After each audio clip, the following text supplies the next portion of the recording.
That's the hardest thing for people to accept, is that whatever it takes, the end justifies the means. Whatever it takes to get an agenda through, the big boys do it. The big boys do it. We've had horrendous wars in the past, like Vietnam. The tapes are up there now. They're available with McNamara and so on, talking to the captains of the Tonkin Bay, pretty well bullying them into trying to say that there were torpedoes fired at them. And yet the Admiral was saying, well, you can't really tell in this kind of weather. You get so many fake readings. Well, they wanted the war.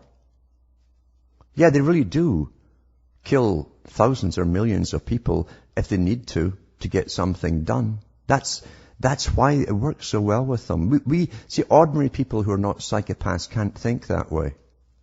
It'd be too abhorrent to you. And because there are people who do think that way, you will make excuses for them. You will actually make excuses for them if they're people in high places of power. Because you can't relate to a human being doing these things. That's why they always get away with it. That's why they always will. We're turning into a vast police state with a planned economy, a planned population size for the future. This doesn't all come at once. It's gradual, but through little laws until you've got so many laws in the books, it's actually working. And we adapt, as Darwin said, we adapt to everything very quickly. Adapt or die. And if you're all adapting at the same time, then it's no big deal, no matter what you're going through. It's quite simple. You understand, a planned society means you must plan the events to bring in the society you want. If you left it to chance, there's a very slim chance it would work out in your direction. You can't leave anything to chance at the top for power. It doesn't work that way. You know, here's some depopulation quotes, and it's from the Sovereign Independent, 29th of October last year, I think it was. I'll put this link up too, but it says, society has no business to permit degenerates to reproduce their kind. That was Theodore Roosevelt who said that. The wonderful Theodore Roosevelt. Here's another article, another part here. Malthus has been vindicated. Reality is finally catching up with Malthus. The third world is overpopulated. It's an economic mess, and there's no way they can get out of this with the fast-growing population. Our philosophy is back to the village. And that was Dr. Arne Schiotz, World Wildlife Fund Director of Conservation, which he said in 1984. A total world population of 250 to 300 million people, which is a 95% decline from present levels, would be ideal. That was Ted Turner. Turner Enterprises, the big media moguls, the guys that tell you what your points of view should be. And it was an interview with Audubon magazine, he said that. There's a single theme behind all our work. Very important way of saying it, this, because it's true. Regardless of the organizations you're listening to, it's all the same mantra. There is a single theme behind all our work. We must reduce population levels. Either governments do it our way, through nice clean methods, or they will get the kinds of mess that we have in El Salvador, or in Iran, or in Beirut.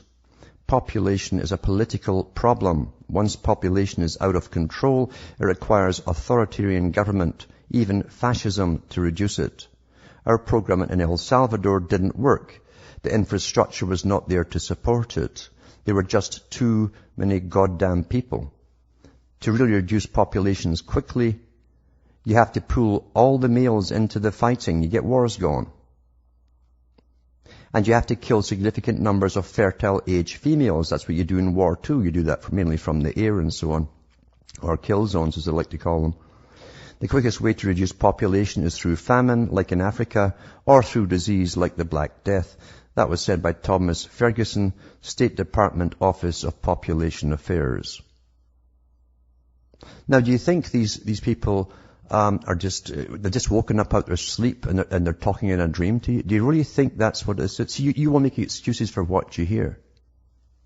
And you should be very, very afraid when these people are in top positions in your governments, as they are in the US. as guys like Holdren and all the rest of them behind him are in charge of the US government. And in Britain too, the Optimum Population Trust and all these unelected organizations sitting on government boards. You better start really taking it seriously, because they are taking it seriously. And then, of course, the big con with global warming came from the Club of Rome. They call themselves the premier think tank for the United Nations. And they're really just, the guys there also belongs to other organizations such as the Royal Institute for International Affairs. And searching for a new enemy to unite us, we came up with the idea that pollution, the threat of global warming, water shortages, famine and the like would fit the bill. But in designing them as the enemy, we fall into the trap of mistaking symptoms for causes. All these dangers are caused by human intervention, and it's only through changed attitudes and behaviors that they can be overcome. The real enemy then is humanity itself. But you see, it's not just any humanity. It's the ones they don't need for their new system. That was by Alexander King and Bertrand Schneiders, who were the founders and secretary respectively of the Club of Rome. And they wrote that in their book, The First Global Revolution, on pages 104 to 105. And that was published in 1991. However, they came up with the idea in the 1970s. That's why they changed, by the way, the United Nations from screaming about the coming ice age to the coming warming age. Here's another article, another saying here, cancer is an uncontrolled multiplication of cells. The population explosion is an uncontrolled multiplication of people. We must shift our efforts from the treatment of the symptoms to the cutting out of the cancer. The operation will demand many apparently brutal and heartless decisions. Stanford professor Paul Ehrlich, that's the guy who co-authored the book Ecoscience with John Holdren, who's now helping to run the US government and scientific affairs. And that was, Ehrlich wrote that in The Population Bomb. And then, of course, Jacques Cousteau, the guy who loved fish, he's a fishy character. Interesting character too, because Jacques Cousteau, his other brother, was in the Vichy France Nazi movement. He ran the Nazi newspaper during World War II. Because really they're all Nazis, these people, in a sense. It doesn't matter what you call them.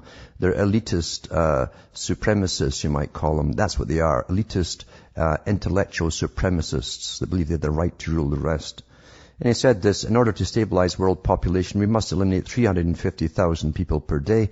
It's a horrible thing to say, but it's just as bad not to say it. He said that in a news magazine interview.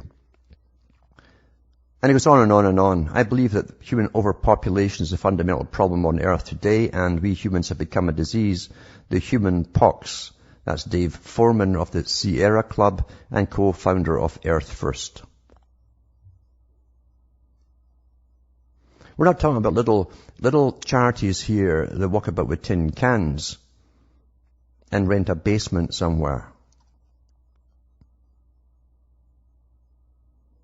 It's hard to get the impact of this out to the general public because they're caught up in so much hype and daily hysteria from the media, which is intended to keep you that way, off balance, that you don't think straight and you can't see the real enemy coming towards you.